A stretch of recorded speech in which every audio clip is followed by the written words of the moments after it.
Hey everybody, welcome back to Board Game Blender. My name is Z Garcia, and today we're going to be talking about strange shapes in games. You know, strange shapes in games really can be a double-edged sword. A lot of games use bizarre components, strangely shaped bits and pieces as a gimmick, as a way to get you to approach that game and try to hook you into a game that's really subpar, just looks interesting and bizarre and out of the box. But lately, and the trend that I think is a very positive trend, is a lot of designers are using different shapes, be it geometric or you know, sort of 3D pieces, what have you, as a way to find inspiration, as a way to get a theme across, as a way to really captivate you and offer you a good game in the process. So today we're going to be taking a look at some games that really have a lot of eye candy in them, a lot of, you know, curb appeal, if you would, and give you a good game along with that. So let's kick it off. Hopefully you'll find some new games to try out yourself, bring to the table, and snag a couple of passers-by and have them play the games with you. So check these out, have fun, and I'll see you in just a little bit.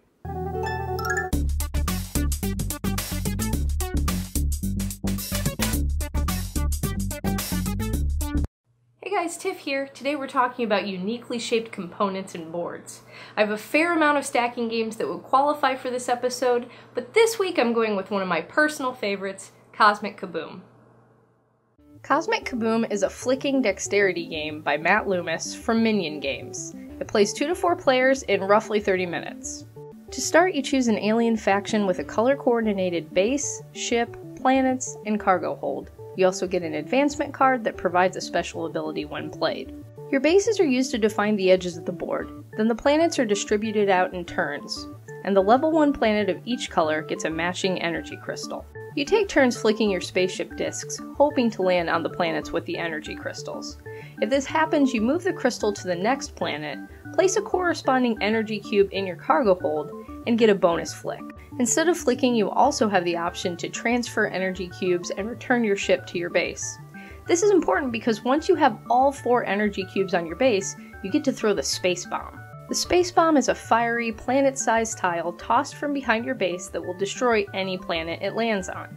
If you destroy a planet, you collect it for points and discard all of your energy cubes. If one of your planets is destroyed, you're allowed to draw 2 advancement cards and choose one to keep. These can be played at any time on your turn, allowing you to break some rules and gain an advantage. The game ends when either all of the planets of one color are destroyed, or if a total of 7 from any color are destroyed.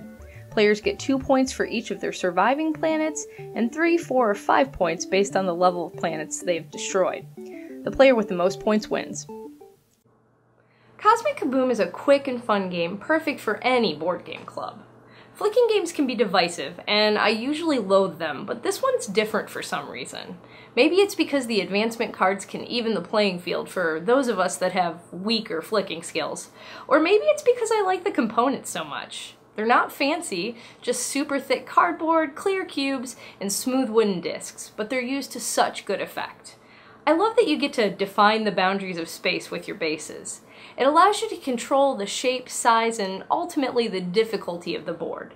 The minimalism of these components gives you a full-size dexterity game in a very small package. If you're looking for an easy-to-teach flicking game that has some exciting, pinball-esque moments and looks amazing on a space mat, give Cosmic Kaboom a try. See you back next time.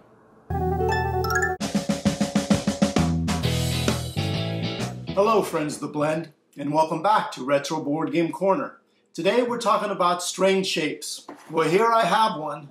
Now what a strange shape this is. Yes, it's part of the Death Star, but it's also part of the game board. In Star Wars, the Death Star Assault game, published in 1995 by Parker Brothers. This is a 2 to 4 player game in which you're trying to be the first player to blow up the Death Star. Let me set this up and show you how it works. So this is what the game board will look like set up. First, everybody's going to pick a player pawn and put it over here on the starting moon over here. You're going to set up 5 TIE fighters here kind of as blockers so the steel balls cannot roll in. Every single one of these TIE fighters will be flipped up in the position. Princess Leia will start over here as a blocker for Darth Vader here. Darth Vader's TIE fighter starts over here on this track that marks if the game is going to end or not. So every turn you're going to spin the spinner here. Yay, another spinner. Okay, if you land on one of these numbers, you're just going to advance your pawn along the track, that many numbers. If you land on here, you get to fire one torpedo into the Death Star trench. Land right here on the Falcon, you get to move in front of whoever's ahead. If you land on the Darth Vader space, you have to advance Darth Vader's TIE Fighter one space. And if you land on a TIE Fighter, you have to add another TIE Fighter or flip up one that's down on the trench, and then you can fire a torpedo. Now, as you're making your way here on the track to the docking bay, if you ever land on a red TIE Fighter space, you have to add another TIE Fighter here or flip up one of these TIE Fighters here. There can only be 5 TIE Fighters here on the upper trench. When you fire a torpedo and knock one of these down to that position, you will go ahead and take a scoring chip. On the same note, if you knock one of these TIE Fighters down inside the trench, you get a scoring chip. You can have no more than 5 of these scoring chips at any time. So once a player pawn moves all the way over here to the docking bay, 2 things happen. You're going to move Princess Leia out of her space and put her here. And you're going to spin the spinner, and whatever number it lands on, that's how many more TIE Fighters you put up here in the upper trench. Remember, no more than 5. If there's already 5 there, then you have to flip up these that were already down. Just go ahead and flip them up. Those are Darth Vader's defenses.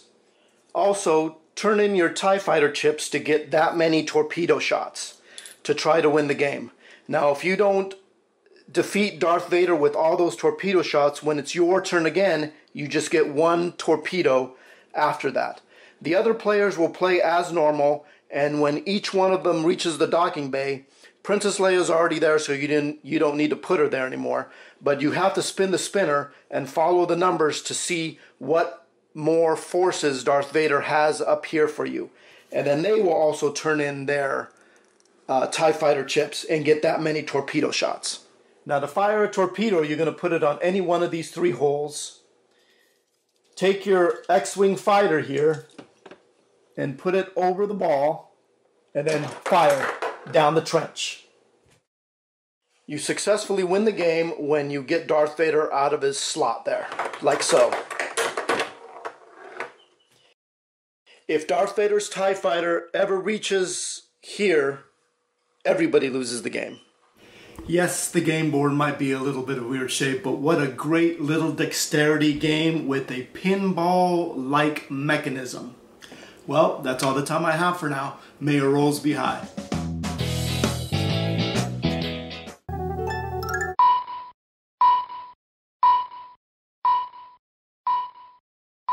For today's game Under the Radar, I'm going to be taking a look at Tobago here, and before I go any further, I do want to mention, yes, Tobago is out of print. Yes, I understand that that's going to lead to it being somewhat under the radar when people cannot seem to get a hold of it, but even when it was in print, even when there were copies available, it seemed like the game was still flying under the radar, which baffles my mind, because it's both a stunningly gorgeous game and a very, very good design. So, here's what the game looks like. It comes with a big board, a gorgeously illustrated board, which is made up of 3 of these pieces. And as you can see, this is actually just half of the piece. So, it's going to look like that. It is double-sided, and you are going to put together 3 of these and then seal them in place with these little brackets that also come in the game. And so it would look like that, kind of. You are making a nice big board. Hello, I'm still back here. There you go. And it creates different shaped lands. And then you are going to play on those lands by moving around with your little Jeep, your little off-roading vehicle, finding out where there is treasure, running over there and digging it up. And the clever thing, the very interesting thing, which also makes it a strange shape design-wise, if you'll permit me that stretch, is that in it, the players are deciding where these things are by eliminating possibilities. And so I could play a card that says, okay, the treasure, or one of these treasures, is in the forests. Okay, great. We've eliminated every other possibility. And then someone else plays a treasure which says, not the biggest. And now we've combined those two pieces of information and we know it's not the biggest forest. So assuming this is the biggest, we've eliminated that one as well. And another one could say, not next to a tree. Tree, this is what I'm talking about. These gorgeous pieces, 3D pieces, that are also really nice shapes, and they would stand on the board like that. And so now you've eliminated some other things, until eventually you've got just one place on the board where it could be, and at that point you can run over there and dig up that treasure. That's how the game works. And so you are building these little puzzles that eliminate possibilities until you've got it. You've got these, and then you have these gorgeous looking statues that will sit near the outside of the island, and they will peek in and leave these tokens from the totems, and you can run over there and pick those up for a special benefit in the game. And then after a treasure is dug up, these will rotate and look at a different spot on the island where something will rise and you can go over there and grab it, some special bonuses.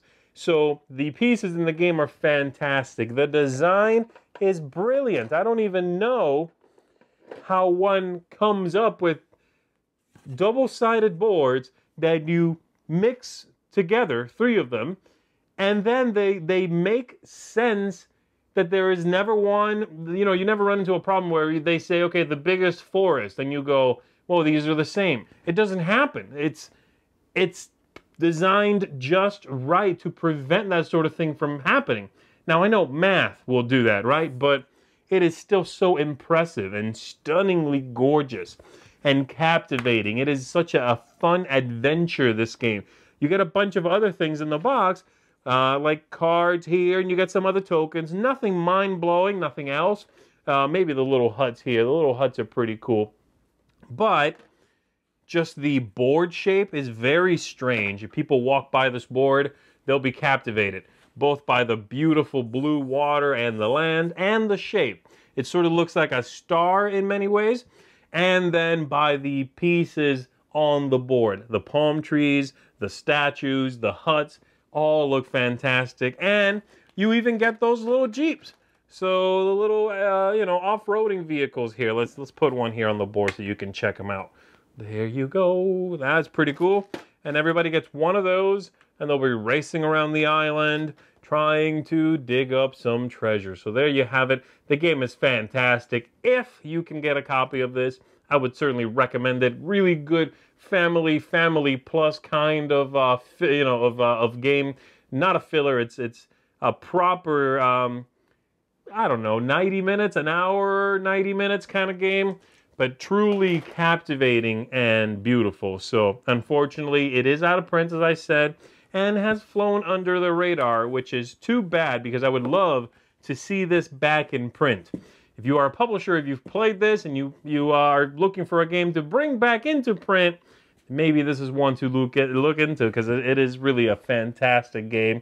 Just stunning game. So there you have it for our under the radar game for this episode with strange shapes. This beauty right here, Tobago. Check it out. Hello, my name's Dan, and this is my board gaming time capsule. Now then, no one really knows what's going to happen in the future, but what we do know is...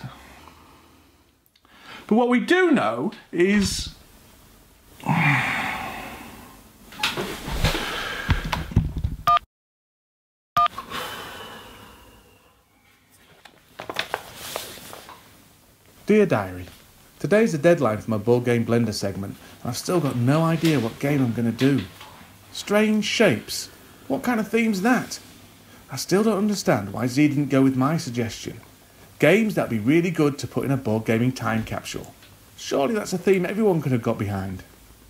I really need to think of something quick though. I've already not submitted a couple of times over on Board Game Breakfast, and dreadful things can happen if you miss too many episodes of Dice Tower shows. Tom rules that network with an iron fist. I don't want to suddenly go missing in the middle of the night like Ryan Metzler and Jared Whitley did.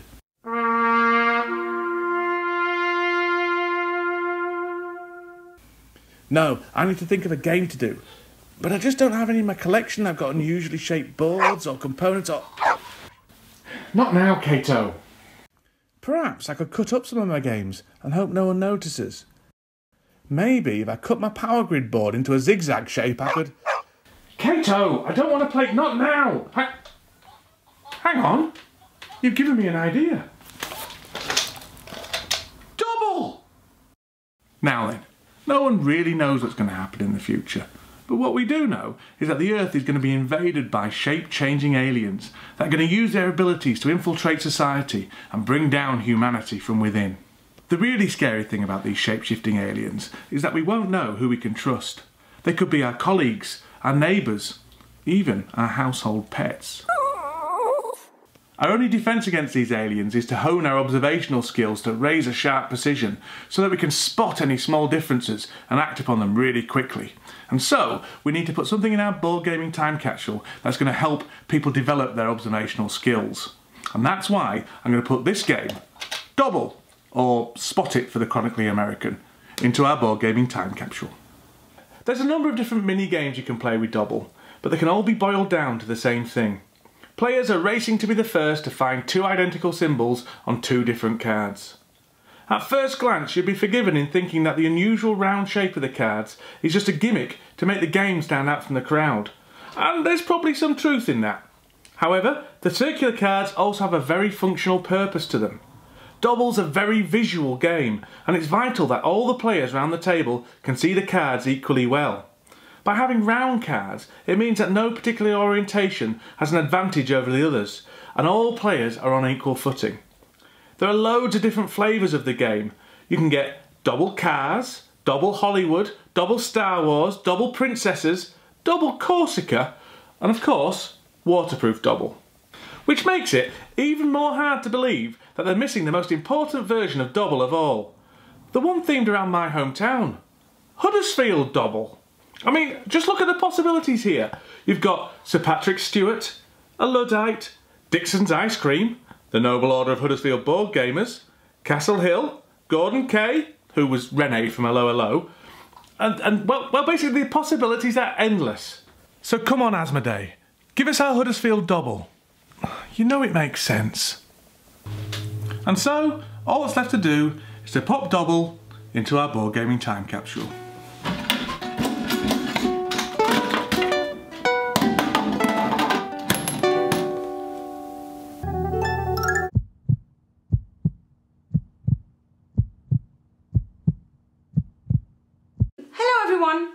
Games that look unique or use pieces in a very interesting way are always great at drawing new people into the hobby.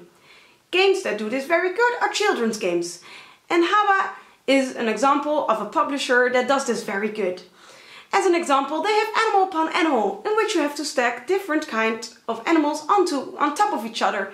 And Go Cuckoo, in which you have these sticks and don't want any eggs to drop.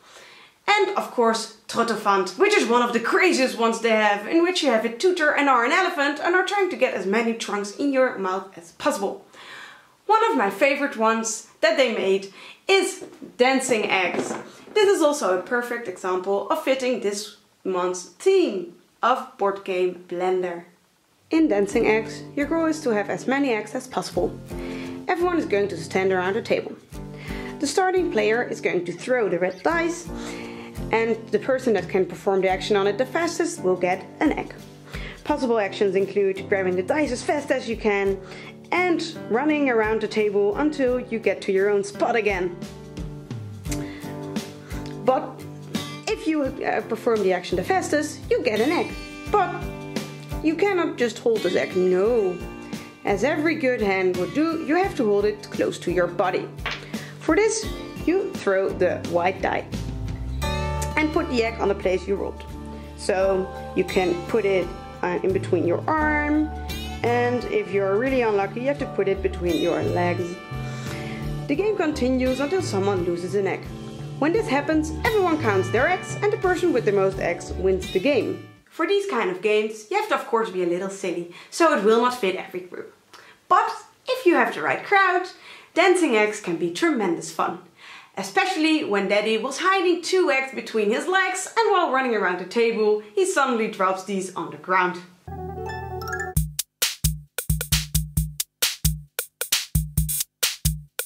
Hey everybody, for today's quirky game, I'm taking a look at Arbos here, a stacking game, in which you are going to be trying to get rid of all of your pieces, which include branches, leaves, and the little fruits here.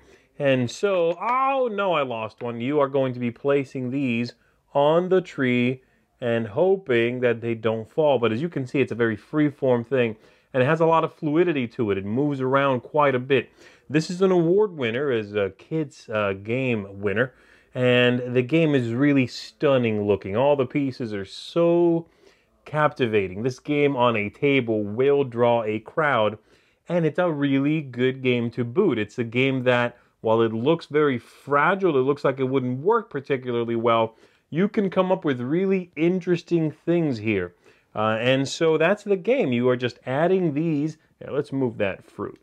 You are adding these onto the structure here using cards that tell you what to add, and just hoping that things don't fall off. But as you can see, as soon as you add weight, they spin because they feel like they're barely hanging on, but it works, and it's a really attractive and interesting game.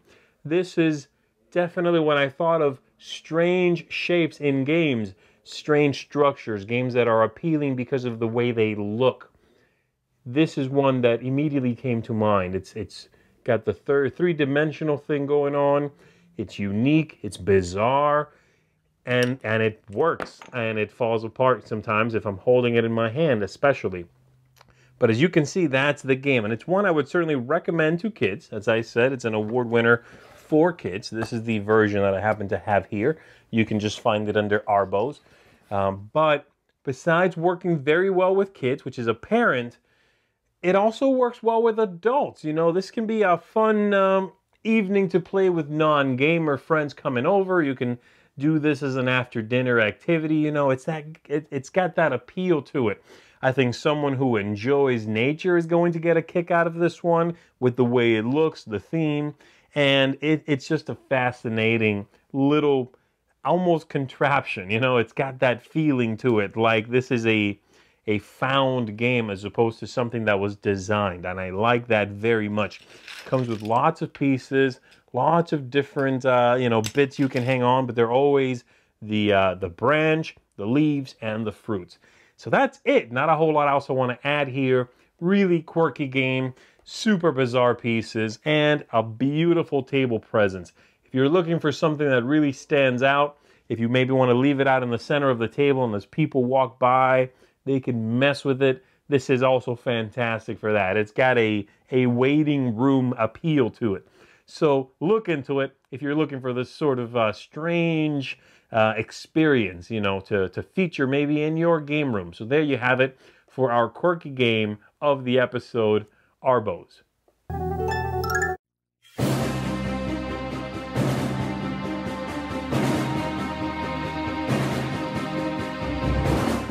Hey, we got game day pizza to split! Cool! Alright. Oh, just between the two of us? Yeah. Here you go. I forgot to tell you. I choose. Welcome to Two Player Showdown. I'm Rebecca. And I'm Hunter. And today we're going to talk about New York Slice, a game oozing with cheesy, themey goodness. New York Slice is a game for 2 to 6 players. It lasts about 30 minutes. And almost any age can play it because it's a simple game of dividing up pizza. Let's look in the oven. New York Slice is a I split, you choose game with incredibly interesting components. New York Slice is a pizza. So what the person does, the active player, builds a pizza out of a stack of components. They are 11, and 11 of them makes one pizza.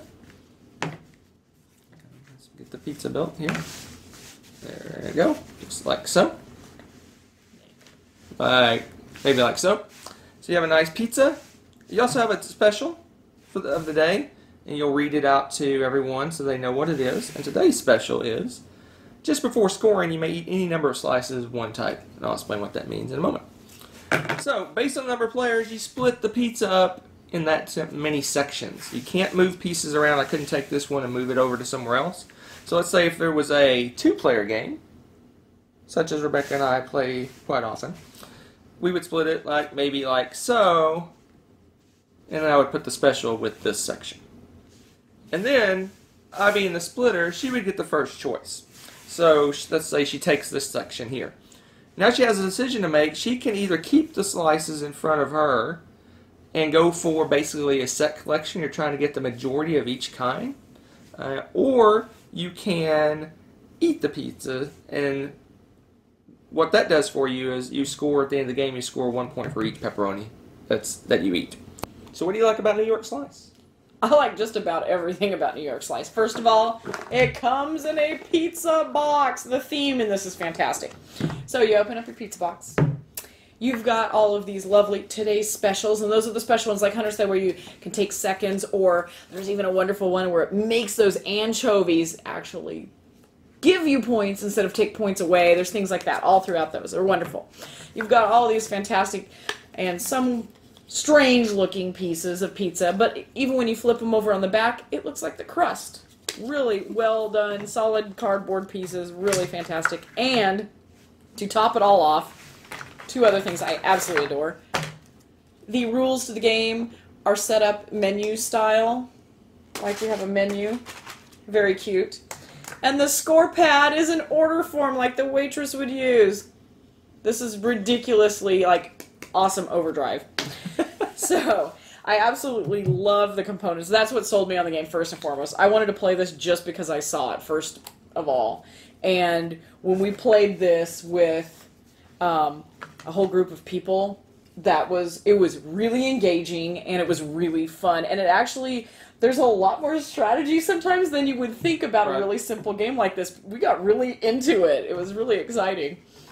But Rebecca and I tried this, just us, 2 players, and it fell pretty flat, 2-player. This is definitely a game you want to play with a larger group. I don't know if you necessarily want the entire 6. Oh yeah, I think you could. It's pretty fun. You could, but I think maybe 4 or 5 is probably the sweet spot for this game. But 2 players, it just wasn't much to it because, I mean, the whole dividing up with lots of players, you're like, oh, how am I going to split this up? And what do they want? With 2 players, it's just, you just split it in half. There's not, it takes kind of the thinking and the drama out of it a little bit of the... It does. It was very basic, well, I know he's going for those. I have no chance now. It's really easy to gauge what numbers you're going for.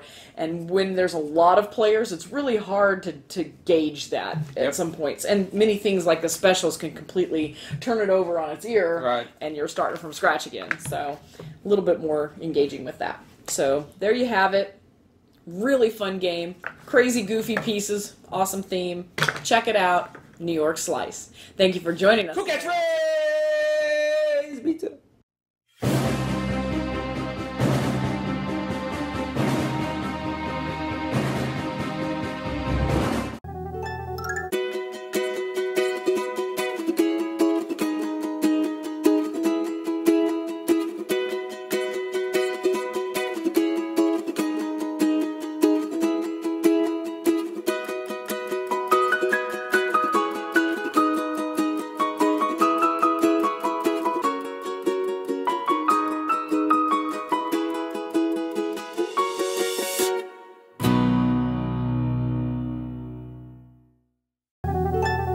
Hey man, wanna play a game? Yeah, sure. You know what it's called? Wow, how? Lift it! Lift it! Okay, now lift it. 1, 2, 3, 4, lift it!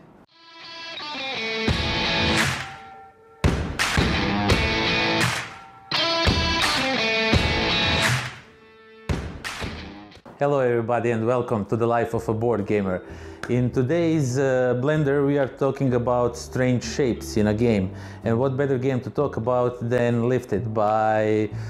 Lift It please. Ah, okay, thank you, that's not the game, but okay. Lift It by Fun Factory.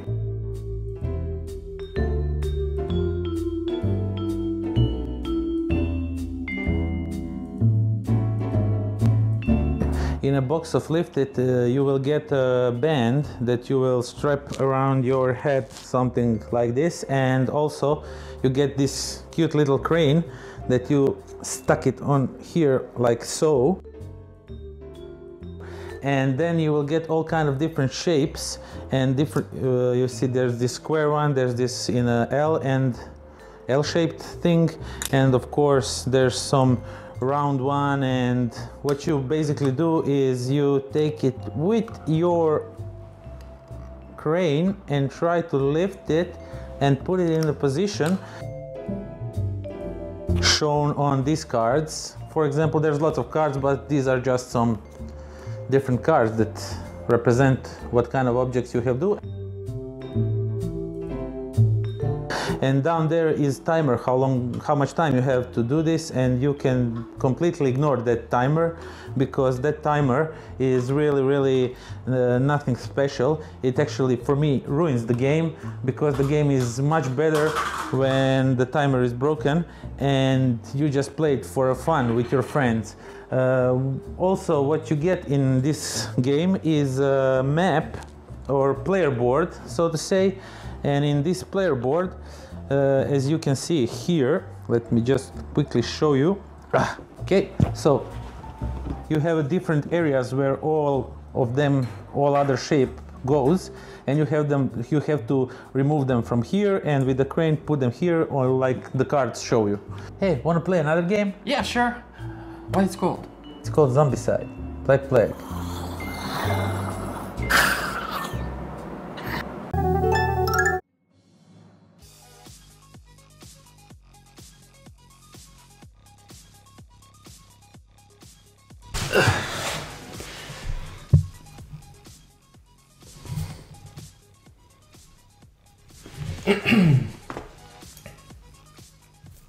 Hi, I'm Daniele and this is Play Cool. For today's 2 pros and 2 cons, I chose Castles of Madkin Ludwig because we are talking about strangely shaped tiles, and this is the first thing that came to mind. As you can see, this is my castle. Oh my god, this is cool. So I know this is very geek, but aren't we all here? I mean, this is the first pro already. The attention to the detail. You can see in each room what's been painted, what's been drawn on each table. There are papers. Sometimes there is a board game set up on a table. This is really cool, and the details doesn't stop there because you see how the passages match, even with such a strangely shaped tiles for the rooms. This is a wonderfully crafted tile placement game with strange tiles. I was really glad I picked it up when I did. But let's focus a little. Let's zoom out and talk about what this is. This game, Castles Madkin Ludwig, lets you be the owner of a castle. Lets you choose in a series from a series of rooms the room that you want. You pay for it, and then you put it in your castle. And every time the rooms have been chosen, then new ones come up. The ones that haven't been chosen by anyone get some money on top of it. So next time you may want to choose it just because there is a additional bonus there. And you can otherwise choose always hallways that lets you connect more room to the other ones, and you have to only match the passages one to the other so that everything makes sense and you can pass from one room to another. Every time you finish up a room you get a bonus, and that's coming right up to my second big pro of this game, the combos. I felt something like that for Castles of Burgundy, and I'm starting to thinking that it has to do with castles. So if you think about castles, there has to be a combo there, because of the wires. I cannot explain how it can be that always when there is a castle there is a combo. But let's get back to it. When you finish all the passages that take out and in from a room, you get the bonus of that particular room, and it can vary from straight up points to money that you can use to buy other rooms, or you can save to get money at the end of the game, or you can take an extra turn. If it's a food room, if it's an utility room, you get 2 bonus cards. These bonus cards let you some private additional goals that give you a point at the end of the game, and so on. And you can place additional rooms, or this is the second big pro. These are combos that let you put then another room and then another room, and then you finish that. This is simply great. I love this game. There are cons, and the biggest con I have is it takes up a lot of room. A table with this, it wasn't really needed. This to count points, it really takes a lot of space, and all these cards and tiles that are set up here. I understand they may need something like that. There are end goals and so on, but it really takes a lot of room. And the setup is also not so inviting. I mean, you really need to set every group of tiles there and there, and if you have the expansion, you have to choose which tiles go in and go not and go in there. So these are the 2 cons I have, and these are really about setup and table space. There is also actually a third con that I cannot tell myself, but I heard a lot of times that it's about AP, so analysis paralysis, because you have to choose every round. There is a player that has to choose which room will cost how much. This can sometimes block some players, and that may think, okay, what's the most convenient way I can set this up so that the other players will pay that money, because what they pay, they will pay to that player that chose this sequence. The way I play it, I really go simple about it, and I think maybe 10 seconds, 20 seconds, or tops 30 seconds, I don't know, but then I put the rooms, and if I made a mistake, I made a mistake. Let's play again later. It is, however, something I wanted to mention because I heard it a lot of times. But this game is really fun, and you get to create a castle. I mean, isn't that cool? Isn't it? Bye. See you next time. And that's going to do it for us, everybody. A big thanks to all my contributors. A big thanks to you for tuning in. I hope you found some cool-looking new games to add to your own collection. And as always, we'll see you in a couple of weeks. And please, stay a friend of the blend.